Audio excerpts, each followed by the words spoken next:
Welcome to another In Wheel Time podcast, a 30-minute mini version of the In Wheel Time car show that airs live every Saturday morning, 8 to 11 a.m. Central. On the telepathically communing Smoke and Mirrors Network. Welcome to the In Wheel Time car talk show. No, you got to do the voice from Autorama. All right, coming up, it's the grand dames of the Rebelle Rally, Mercedes Lilienthal and Emily Winslow, and they're going to talk about this year's Rebelle Rally event. Conrad has This Week in Auto History, and we'll get you caught up on the stories making car news this week. Howdy along with Mike out of This World Mars, King Conrad DeLong, we need more, Jeff Zekin. Oh yeah, I'm Don Armstrong. Come for your daughter, You won't Chuck. be able to talk anymore the rest of the day now. That guy put a lot of energy in that. That or a pack of Marlboros. Back in the day, we used to call those guys squeezers. Oh. Hey. You squeeze their voice like that. Oh. But it's different. Stands out. And that's what you want. That's All right. what you want. Let's move on, shall we? Mercedes Lilienthal and Emily Winslow. Hello, ladies. It's so good to see you. Hello. Hello. Thanks for having us on the show. Hello. Okay. Were you two paired up last year? We were. Okay. Well, I thought that the name sounded familiar, but Mercedes, obviously, we know you, and it's good to see you without your husband for a moment. Anyway. Yeah. Oh, he's there. He's there somewhere. He's there, you know he's lurking around in the room somewhere. better- Tell him this. Tell him that. Rebelle Rally. So He is, yes. I don't know which one of you wants to explain to everybody what the Rebelle Rally is, but I'll let you decide that and let us know what is the Rebelle Rally.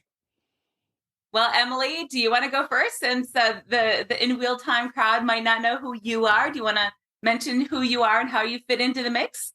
Yeah, so my name is Emily Winslow. Mercedes and I have been partners now 3 times in the Rebelle Rally. So basically what it is, it's off-road rally for points and time, not speed. And it's no electronics. So they lock all our electronics up. It's navigation by paper, map, compass, dead reckoning, things like that, latitude, longitude. So it's 7 days of scored competition. It starts in kind of middle of California and goes all the way down to the border of Mexico, mostly off-road in either 4x4 vehicles or all-wheel drive vehicles. And we're camping and we're driving 10 hours a day at least and just trying to find checkpoints out in the desert. So they're either green checkpoints, a big kind of flag that you know you're there. Blue checkpoints are usually kind of a 3-foot stick in the ground.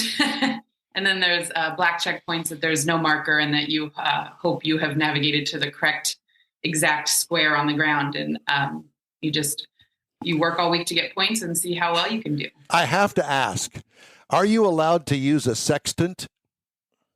No, everyone asks me that. I think that's only for water. I'm not. No. You can use a sextant anywhere. You just use it for the stars. Well, that's what it well, does. we do it during the day, so it probably wouldn't work. But I see. All right. So Well, These are some of the tools you can use. So I have props with me this time, guys. So Right. So a Emily compass. still has a lot of my gear or her gear with me because we basically drove back from Glamis near the Mexico border, and I live in Oregon, and then she lives in Washington, and so she's got all of her Navi stuff by me, but map and compass and plotters to be able to plot on topographic maps. So this is what she lives by and eats, breathes by, and then I have duplicates in case we run them over. okay. so those are the slide rules of the Rebelle Rally. In case Yeah. you run them over. Yes. And so, Emily, you're the navigator. correct. Yeah. Aha. So you don't know the route until how long before the race? The day of. She The day hides of. it real well. I mean, we know where we start. Like we all met in Mammoth Mountain this year to do the kickoff, and we know it ends in Glamis, and that's it. So every morning at 5 a.m., you get up, and she gives you your between 20 to 30 latitude, longitude points for the day, and then I start mapping them with my rulers on any number of 1, 2, 3, 4 maps for the day, and then generally we start off the starting line around between 7 and 8 a.m., depending on what number you pulled. And then you just navigate all day with the maps, and Mercedes drives across the whatever crazy terrain we're thrown into, and you just keep going. So how accurate are the maps? You said they're topical terrain maps, but there's good points on the map that you can say, hey, I'm in the right spot, or is this purely dead? I mean, so generally it's either a 100,000 map or a 50,000 map. Every once in a while you'll get a 200,000, which is a very zoomed out view to kind of see if you're traveling a far way. But usually you're working on like a 100,000 map with the same rulers. And she is known for she'll delete any city name. She'll delete any freeway. She'll delete anything that you could possibly know where you are if you've maybe been there before, or just in general. So she doesn't care for you to know where you are by visual. She wants you to do triangulation with your compass. She wants, she always says, heading and distance don't lie. So you need to know that there's, there might be a mountain over there, and where are you from that mountain? So she likes to make it a game. Is it all female competitors? Yes. Yes. Interesting. Well, because the guys won't ask for directions. Yeah, we right. start at 7:00. We'd be lost by 7:15. That's Or right. drunk. Or drunk. One or the other. And so, all right. And the only help that you had was each other. Yes. And then any other team, if perhaps you need help. Everyone is we're all very competitive, but we all understand we're all out there. So if someone's panicked and lost, you will help them. So we are a good team. But basically it's the two of us in a car for 80 hours trying to figure it out. And what are you driving this year? So this year we drove, we partnered with Honda. And so we drove a 2024 Pilot Trail Sport. So it is a 3-row, 7 to 8 passenger SUV crossover. And you have to pack everything you're going to need for that 80-hour trip in the truck? Exactly. Yes. So this was a bone stock crossover. So we were one of 3 Honda teams that were of Honda of America. And so we were the only bone stock vehicle. So all 3 were trail sports. So there were 2 pilots. One was modified with Hillary and Liz. And then there was a passport trail sport. And that was with Serena and oh my gosh, I still have rally brain. Nicole, yes, thank you. I still have rally brain because we literally just got back a little over a week ago, and I just got back from SEMA. So the SEMA show. So I'm like totally still lacking sleep. But yes, and then we were in the only bone stock one. What we did is we took out the 2nd and 3rd row seats. So we had tons of room, and all those anchor points where the seats were, we had put in D rings. So we were able to use those as hard mount points for ratchet straps. Now you say we did. I mean, are you literally like you and Andy, or you and Emily, or Honda did? There was a shop down in California that did. So we worked with them, with Honda, and then they translated that information to what we wanted to have done down to that shop. And so they prepped it. Okay. And you're taking this trip, quite all of it, off the highway with factory stock production tires? So that's a great question. So basically, there are Continental all-terrain tires that come stock off the showroom floor with Honda. But what we did, since this is such an extreme off-road rally that typically lasts 8 days, 7 days of actual points counted competition, and can last anywhere from 14 to 1,500 miles. If you think about that, that's a long distance. We partnered with Maxxis tires. And so all 3 teams ran Maxxis Razor all-terrains. They're thicker, they're heavier duty, and none of us had any tire flats, no tire punctures. I mean, I don't know what happened with this year's track as far as the course throughout the desert. I mean, there were dozens of tire failures. There were multiple teams that had dual tire flats at one time. It was a tire shredding year. I've never seen it. And Emily's now completed 5 Rebelles. I've completed 4. We've seen nothing of it. But, those Maxxis Razors, they did great. We've had 0 issues. So let me ask you this. You're on the vehicle and there's a vehicle failure. Now, you can't have any extracurricular communication because you're on your own. How do you communicate a vehicle failure to folks around you or to come and someone's help? How does that work? So there's a couple of different things that you can do. If you have a vehicle failure, basically you have to self-sustain. So you can bring along your own tools, your own recovery gear, your own whatever it is to fix your own vehicle parts, things like that. If you cannot fix your own vehicle, you do have a satellite phone that you can report back to base camp and say, hey, I need mechanics help. I need a tow back, things like that. There will be penalties if you do need, if you break an axle, which has happened before, if you break a control arm, if you have, some type of catastrophic failure, you need a tow in or flatbed, which has happened again, things like that. There was one day on, I think the tail end of day 3, beginning of day 4, again, have no idea what was on the course or what people were doing. Again, we always practice mechanical sympathy. There were 65 total teams. Over 20 teams ended up in the mechanics that night. Oh, wow. Over 20 teams of 65 teams. Again, thankfully with the trail sport, did a fantastic job, had 0 issues mechanically, that kind of thing. But over 20 teams had to visit mechanics. So sometimes you're not penalized if you can do it on your own, or if you bring it back on your own and have to visit mechanics and use their tools. But if you fix it yourself, you might not get penalized. Sometimes you do. So no worn winches on your Honda. Not this time. We ran bone stock. That's another great point. Not this time, but it was bone stock. So basically what we did is we just had recovery boards up on top of a roof basket and changed the tires out. But she ran bone stock off the showroom floor. And then how many spare tires do you travel with?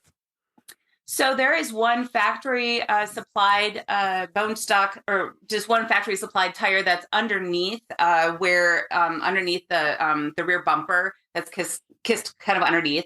And we ran with the second full-size spare, which you'll see in some of the upcoming articles that I will be writing. I'm an automotive journalist. We'll get back into that in just a quick second.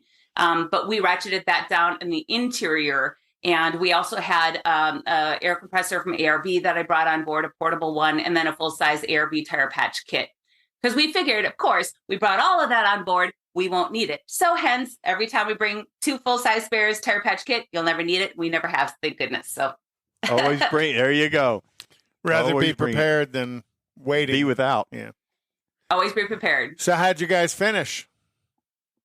So I think we finished great. Emily, she pushed herself navigationally. Emily, why don't you talk about the wide miss penalties? Yeah. So like I said, there's 3 different kinds of points. The black ones you can't see, so you really have to know exactly where you are and navigate there well. And then they give you kind of a range of how close you can be and still get points. And then once you're out of that, usually like 200 meter range, you start getting negative points. So historically, it's scary to try those because you've tried so hard to get your other points that you don't want to accidentally give them up. But I thought this year I would push myself a little. So I did quite a few of the blacks that I normally wouldn't do and didn't get any penalties this year. So I feel like for Navigator, that was my win. So Rebelle Rally actually has a GPS tracker on your vehicle so they can see where you're at as you're trying to get to all of these waypoints. They do. Yes. And then you have a little handheld one that you push when you think I'm there. So you make that choice and hit that button. And if you're wrong, tough luck. Okay. So yeah, I felt very good about the navigating part of the whole thing. Very good. And as far as the driving aspect of it, Emily and I came out swinging strong early on in the first part of the competition. There were 10 total crossover teams. And at our highest point, we were 5th, right behind all the professional racers and the stunt driver, which is fantastic for us, seeing as we were only one of 2 bone stock crossovers. And the only other bone stock crossover was a Ford Bronco, which is a class of itself. So we were really excited about that. This year, there was so much storm damage down near the whole entire area where we were, though. And so it was very, very difficult for all crossovers, especially for a bone stock crossover. And so I think that kind of ate up a bit of time, slowed us down a bit because, even though the inches of ground clearance has got a lot of different off-road tuned suspension and different off-road features, great camera system, a lot of other off-road features that make it off-road capable. And how many times can I say off-road in one sentence? But make it very capable for the average consumer. it was something that was difficult for us and slowed us down, just based on the nature of all the V notches, the washouts, the making the time to get to where you need to be. So that slowed us down a little bit. And some of the other navigational, where are we and how can we get to here and there and everything within a certain time.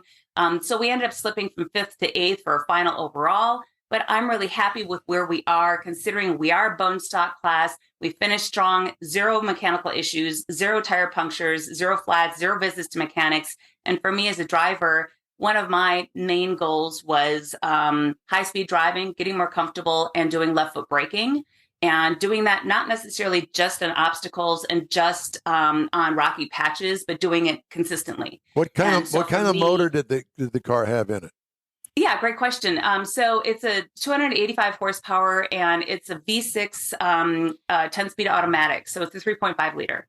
Okay. And it was, I talked to the engineers with it, and regarding left foot braking, they really tuned it and worked with that whole setup to make it a lot more, a lot easier with left foot braking, and a lot more to get the modulation easier.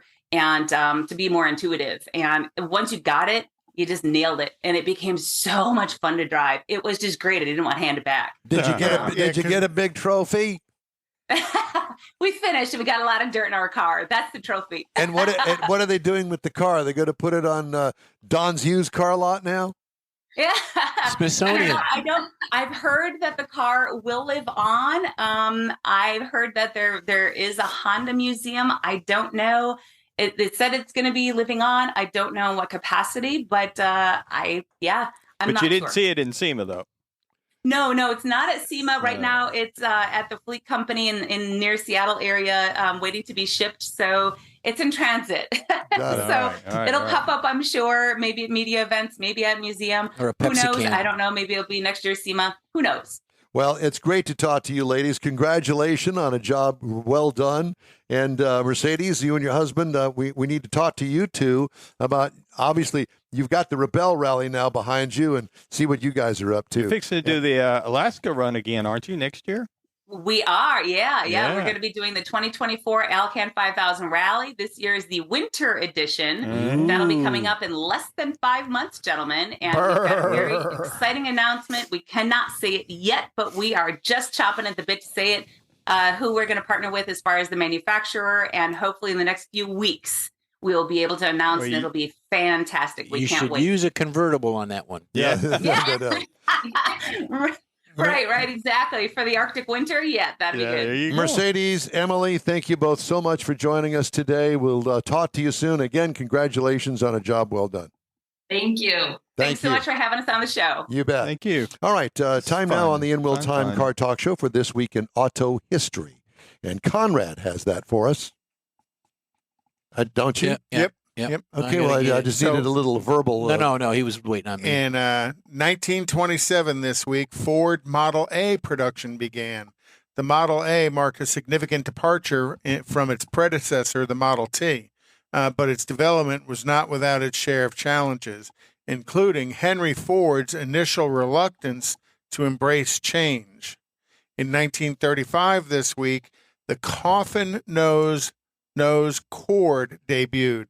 The Cord 810 was introduced by Cord Automobile Division of Auburn at the New York Auto Show in 1935. The luxurious vehicle was the first mass-produced American front-wheel drive car with independent front suspension. The 810 and later the 812 were the first production cars with hidden headlights. Mm-hmm. Gordon Bering originally designed the Cord 810 as a Duesenberg, but it ultimately ended up getting a Cord badge. Cord produced only 1,174 810 units. In 1955, Studebaker released the Hawk line. It released the Hawk line in 55 as a 1956 model year vehicle. As a family sports car, the line included, from the top, the Golden Hawk, the Sky Hawk, the Power Hawk, and the Flight Hawk, the lowest priced model. The Hawk cars succeeded the Studebaker Speedster, which were all two-door, four-seat hardtop cars. And those cars, and I don't know why, I imagine probably some because their aerodynamics are huge in the Bonneville. In 1957, Chevrolet Impala was announced as a 1958 model car production. Beautiful car. It originally only was out as a coupe and a convertible. While the Impala and Bel Air are very similar from the A-pillar forward, the two cars had structural differences from the A-pillar back. For example, the Impala had a shorter cabin and a longer rear deck lid, and that differentiation between Impala and Bel Air lasted all the way through the late 60s. In 1957, also, Toyota established its American headquarters and began the invasion of the American car market. In 1983, the first Chrysler minivans left the assembly line. Lee Iacocca and his Mustang sidekick, Hal Sperlich, found themselves kicked to the curb by Ford, and the two spearheaded the new concept car known as Carousel. When Henry Ford let them go because they often butted heads, the design was radical and unlike anything else on the road. Iacocca and Sperlich both ended up fired from Ford and hired by struggling Chrysler Corporation. With Iacocca as the president, they released the Chrysler and Dodge minivans, which was huge successes that kind of started an industry trend. Yes. Back to you, Don. All right. Thank you very much. We're going to take a quick break, and we'll be right back here on the In Wheel Time Car Talk Show. Tailpipes and Tacos is back. It's been a while, but the popular Tailpipes and Tacos Cruise In returns to the Lupi Tortilla Tex-Mex in Katy, and it's an extra special one. Bring your Hot Rod Classic or Modern Classic to compete for one of the famous Chili Pepper trophies and get a free breakfast taco. Just make a donation of any size to God's Garage and Lupi's will match it. You'll be helping single mothers who need a set of wheels. It's been almost a year in the making, so you won't want to miss Tailpipes and Tacos, Saturday, November 11th, 8 to 11 a.m. Cruise in, donate what you want to God's Garage, and grab a free Lupi Tortilla breakfast taco. Tailpipes and Tacos only happens at the Lupi Tortilla Tex-Mex in Katy at 703 West Grand Parkway at Kingsland Boulevard, just south of the Katy Freeway. It's car show season, and what better way to kick it off than a free taco and camaraderie at Tailpipes and Tacos, Saturday, November 11th, 8 to 11 a.m. The In Wheel Time Car Talk Show will be there too. Proceeds benefit God's Garage. Rogers Dabbs Chevrolet and GM Performance has the absolute best price that you will find on GM parts plus transmissions and engines. Over $25 million in parts and powertrain inventory and customer service that will be not matched by anyone in the country. Rogers Dabbs Chevrolet and GM Performance, whether you are a drag racer, an oval track racer, a hot rodder, it matters not. Rogers Dabbs Chevrolet and GM Performance will have the best price in the country, the best customer service, and the best delivery times that you will find on your GM parts. It can be on your dock, at your front door in a matter of days. It's Rogers Dabbs Chevrolet, GM Performance, and customer service to boot. Contact our Texas team, Gina Shile-Knowles at 713-907-0906 or Rodney Rodriguez at 512-300-4445. You will not find better service or better inventory in the country. Rogers Dabbs and GM Performance. By the way, that's Rodney's cell phone number. So if you don't want to buy anything, just call him up at 3 Blow o'clock. it up. Say Blow hi. it up. Hi, I heard your number on the radio, and hey. Or use it and give it to No, I was in the in-wheel time restroom and saw it on the wall. Retail demand for new vehicles cooling, along with the temperatures outside in the wake of high interest rates and elevated prices, even as inventories and incentives rebound. U.S. light vehicle sales edged up 1.8% to 1.2 million in October, according to global data. A seasonally adjusted annual rate of sales slowed to 15.66 million vehicles, down from 15.73 in September, and the 2023 high of 16.22 million set in June. After an unprecedented increase during the pandemic, 0% financing deals have all but disappeared from the market. This story from Automotive News. The share of all loans financed at 0% hit a new low in the third quarter of this year at just 1.1%, down dramatically from a peak in the second quarter of 2020 at 24.2%. according to Edmunds. The average quarterly rate of 0% financing for the 3 years before the pandemic was 7.1%. 0% financing has also declined in vehicle categories that typically have a larger share of these deals. The share of all financing at 0% was 15% for both large SUVs and pickups in September of 2022, but it fell this September to 1% for large SUVs and 5% for large pickup trucks. But no surprise. How's really. that Build Back Better working? Yeah, not too well. Don't you think?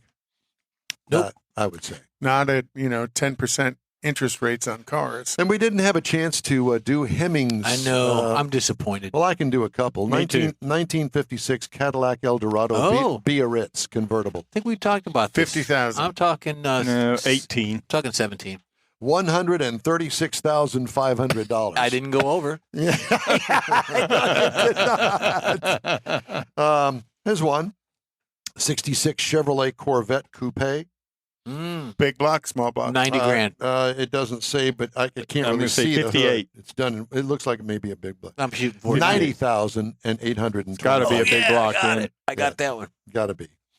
And a couple more. A 2004 Chevrolet SSR, one of the most disappointing vehicles known to man. 8 grand. No, them things are like 12, I'll 14,000. say 11. 20,475. Take him to dinner.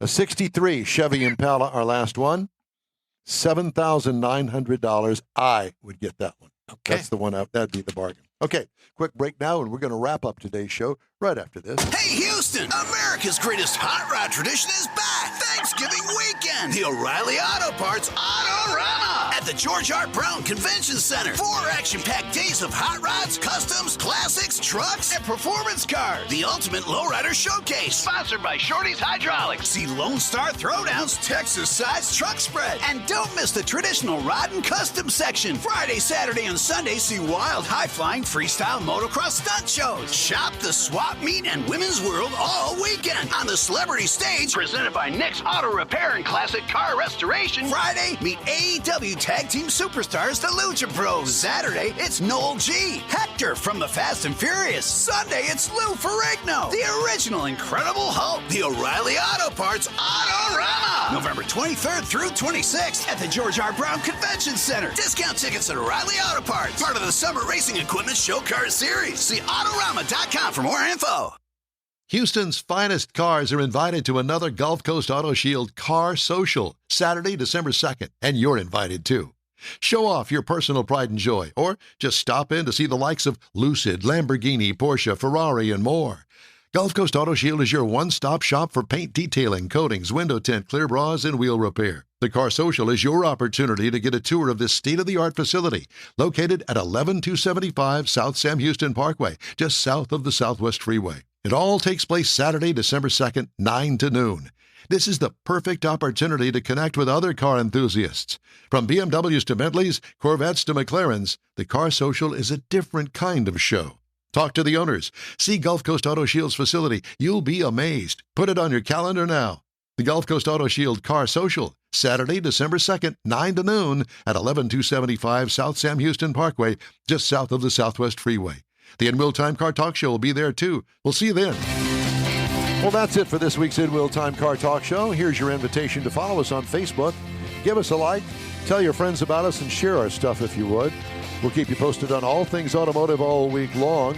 Conrad's back with the Unicorn Hunting, including new car reviews, upcoming events, cruise-ins, racing, car, truck, and SUV goodies. You can find the In Wheel Time Car Talk Show 24/7 on the iHeartRadio app. We live stream this show on Facebook, YouTube, and on InWheelTime.com. Yep. Every Saturday, 8 to 11 a.m. Central. Daily 30-minute podcasts available on your favorite streaming provider. There's a new episode every day. The In Wheel Time Chief Engineer is David Ainsley. Our Marketing Advertising Advisor and Video Technical Director is We Need More Jeff Zekin. For Booking Agent and Car Polisher Mike Mars, Mr. Know-It-All is Royalty King Conrad DeLong. I'm Don Armstrong. We hope you'll join us for another live award-winning production of the In Wheel Time Car Talk Show, where we'll be at Tailpipes and Tacos, the Cruise Inn, next Saturday, November 11th, from 8 to 11. weather permitting, on all of our In Wheel Time Car Talk outlets, right here on the Smoke and Mirrors Network. Have a great weekend. We hope you'll join us again. And roll tide.